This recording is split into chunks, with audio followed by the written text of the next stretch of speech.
My name is Steve Bell and I'm the lead author of our new report, Essential Skills Wales Qualifications in Apprenticeships. The ESWs are the literacy, numeracy and digital skills that learners need to develop and attain in order to complete their apprenticeship frameworks. We were really pleased with a strong response to our invitation to learners, tutors, assessors and employers to respond to our online survey. We had nearly 1,200 responses to that survey. And we spoke with around 200 more on our visits to providers.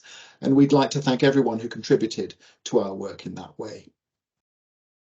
We found that providers are working hard, but have three main challenges in the delivery of ESWs. The first is the timescale of apprenticeships, which typically have a duration of 12 or 18 months. And there's a lot for learners to fit in during that period.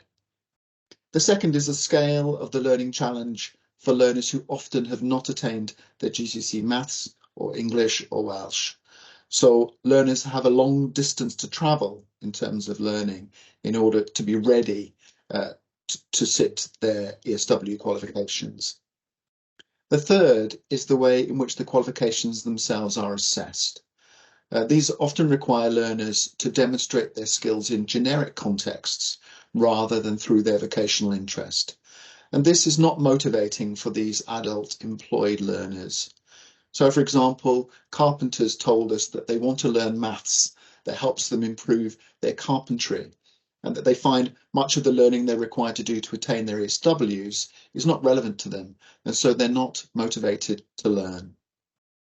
For these reasons, we found that the teaching and learning was unhelpfully focused on preparing learners for their external assessment, rather than developing their literacy, numeracy, or digital skills for life and work. We identified 6 different delivery models that providers are using, which we detail in the report, and we invite providers to reflect on their delivery models based on the advantages and disadvantages of each of the models that we describe. We found very few learners taking ESWs through the medium of Welsh. All providers notionally offered learners the opportunity to do their ESW qualifications through the medium of Welsh, but very few take it up. And we think that providers could work better in partnership to make that offer more inviting to learners. We think there's an opportunity to reimagine how people learn and improve these vital skills in the workplace. We encourage Welsh Government and Qualifications Wales to work together with providers to review how we use ESWs in apprenticeships and how we develop learners' literacy, numeracy and digital skills. There are some useful cameos in the report, for example, about partnership approaches to Welsh medium delivery and the role of the essential skills specialist tutors. I hope you enjoy the report.